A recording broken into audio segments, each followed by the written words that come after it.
नमस्कार दोस्तों, welcome to my channel. Friend, आज हम सब बात करने वाले हैं टॉप 50 क्वेश्चन के बारे में, जो कि आपके आने वाले हर एक वनडे एग्जाम की दृष्टि से बहुत ही महत्वपूर्ण होने वाला है। तो फ्रेंड, आपसे रिक्वेस्ट है कि प्लीज़ इस वीडियो को एंड तक वॉचिंग करें, क्योंकि यह वीडियो आपकी कोई भी वनडे एग्जाम हो उसमें महत्वपूर्ण भूमिका निभाने वाला है। तो फ्रेंड, आपके सामने जो पहला प्रश्न है, जिसे पूछा है कि किसी निर्दिष्ट दिशा में किसी वस्तु की गति को क्या कहा जाता है। ठीक है, देखिए फ्रेंड, यहाँ पे क्या लिखा गया है, निर्दिष्ट दिशा। ठीक है, देखिए फ्रेंड, यानी कि निर्दिष्ट दिशा का मतलब जिसमें दिशा क्या हो, फिक्स हो। ठीक है, और फ्रेंड किसका दिशा फिक्स होता है, तो फ्रेंड आपने पढ़ा हो कि वेग का जो दिशा होता है वो क्या होता है, फिक्स होता है। इसी का इस क्वेश्चन के हिसाब से जो ऑप्शन सही होगा वो आपका सी सही हो जाएगा। ठीक है, तो फ्रेंड चलते हैं अगले प्रश्न की तरफ। देखिए फ्रेंड, इसमें आप पूछा है कि किसी पिंड का वेग समरूप कहा जाता है। ठीक है, देखिए फ्रेंड, किसी पिंड का जो वेग होता है किसके समरूप होता है, तो फ्रेंड आपने पढ़ा होगा कि जो किसी पिंड का जो वेग होता है वह वेग के मान और उसकी दिशा क्या होता है, नियत होता है, यानी कि कांस्टेंट होता है, इसी के समरूप होता है। ठीक है, यानी कि ऑप्शन में आपका सी आपका सही हो जाएगा। ठीक है, तो फ्रेंड चलते हैं अगले प्रश्न की तरफ। देखिए फ्रेंड, इसमें क्या पूछा है कि चाल, दूरी और समय का सही संबंध है। ठीक है, तो फ्रेंड आपने बचपन में पढ़ा होगा एस बराबर क्या होता है, एस बराबर होता है डी बाई टी। ठीक है, देखिए फ्रेंड, यहाँ पे जहाँ पे एस आपका चाल है, स्पीड है, डी आपका डिस्प्लेसमेंट है, या फिर डिस्टेंस कर सकते हो, या टी आपका टाइम है। ठीक है, एस बराबर डी बाई टी कहाँ पर है, तो ये फ्रेंड आपका ऑप्शन में आपका बी आपका सही हो जाएगा, एस बराबर डी बाई टी। ठीक है, तो फ्रेंड चलते हैं अगले प्रश्न की तरफ। देखिए फ्रेंड, इसमें क्या पूछा है कि तत्कालीन वेग और औसत वेग तब बराबर होते हैं जब, देखिए फ्रेंड यहाँ पे चार ऑप्शन दिया गया है, लेकिन जब उसका त्वरण क्या हो, जब त्वरण जब क्या होता है, जब शून्य होता है, तब उसका तत्कालीन वेग और औसत वेग आपस में इक्वल हो जाते हैं। ठीक है, तो फ्रेंड आपके सामने अगला जो प्रश्न है,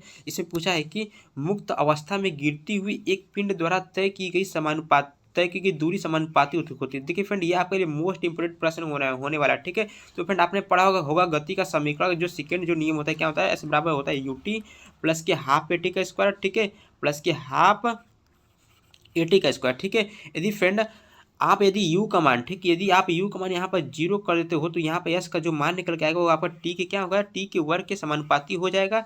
इसी कारण इसके हिसाब से आपका ऑप्शन आपका सी आपका सही हो जाएगा। ठीक है, फ्रेंड अगले प्रश्न की तरफ चलते हैं। देखिए फ्रेंड, इसमें क्या पूछा है कि 5 kg की वस्तु पर 40 न्यूटन के बल लगाने से प्राप्त त्वरण होगा। ठीक है, देखिए फ्रेंड आपने फार्मूला पढ़ा होगा, एफ बराबर क्या होता है, एफ बराबर एम ए होता था। ठीक है, और एक वैल्यू निकालने के लिए क्या करते, एफ बाई एम कर देते थे। ठीक है, और कि एफ का मान कितना है, 40 न्यूटन है।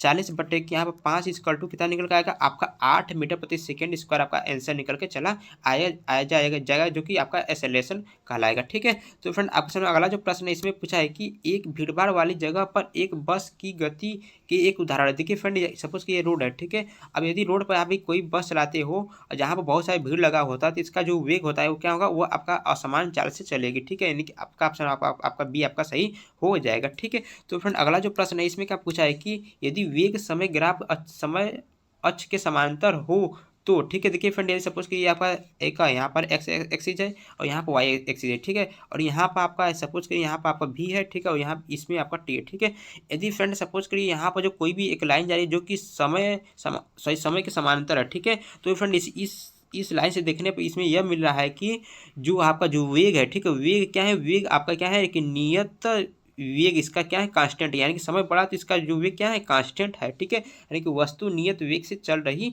है। ठीक है, यानी ऑप्शन आपका ए आपका सही हो जाएगा। ठीक है, तो फ्रेंड अगला जो प्रश्न है, इसमें पूछा है कि गति का दूसरा समीकरण किसके बीच संबंध को दर्शाता है। ठीक है, तो फ्रेंड आपने पढ़ा होगा एस बराबर क्या होता है, एस बराबर होता है यू टी प्लस के हाफ ए टी का स्क्वायर होता है। ठीक है, यदि फ्रेंड आपका यू मान जीरो का यू का मान हटा दो, ठीक है, और यहाँ से आपका एक मान हटा दो। ठीक है, तो फ्रेंड जो यहाँ पर जो संबंध जो दिखाएगा वो आपका दूरी और टी के मध्य संबंध को दिखाता है, यानी कि स्थिति और समय के बीच संबंध को दर्शाता है। ठीक है, यानी कि ऑप्शन आपका डी आपका सही हो जाएगा। ठीक है, तो फ्रेंड अगला जो प्रश्न इसमें पूछा है कि निम्न में से कौन सी राशि चाल के साथ इसकी गति को निर्दिष्ट करती है। ठीक है, देखिए फ्रेंड, चाल के साथ इसकी गति को निर्दिष्ट करते हुए क्या है, आपका वेग है, यानी कि ऑप्शन आपका सी आपका सही हो जाएगा। ठीक है, तो फ्रेंड अगला जो प्रश्न है, इसे पूछा है कि एक निश्चित दिशा में बढ़ रही वस्तु की गति को वैज्ञानिक शब्दावली में किस पद के रूप में जाना जाता है। ठीक है, देखिए फ्रेंड, एक निश्चित दिशा में, ठीक है, देखिए फ्रेंड यहाँ पे क्या लिखा है, दिशा जो है निश्चित है। ठीक है, और किसकी दिशा निश्चित होती है, फ्रेंड आपका ऑप्शन में आपका ए, यानी कि वेग का जो दिशा होता है क्या होता है, निश्चित होता है। ठीक है, तो फ्रेंड अगला जो प्रश्न है,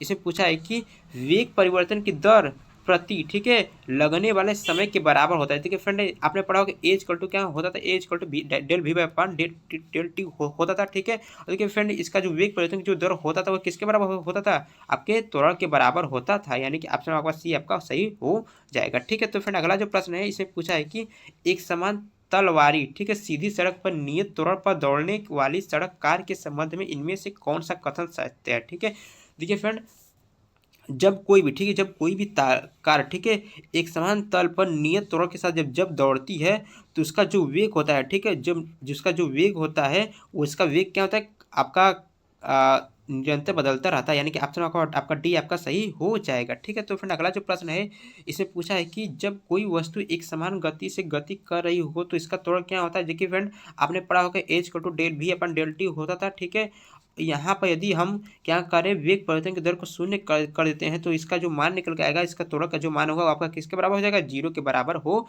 जाएगा। ठीक है, तो फ्रेंड अगला जो प्रश्न है वो लास्ट प्रश्न है, बहुत ही मोस्ट इंपोर्टेंट प्रश्न होने वाला है।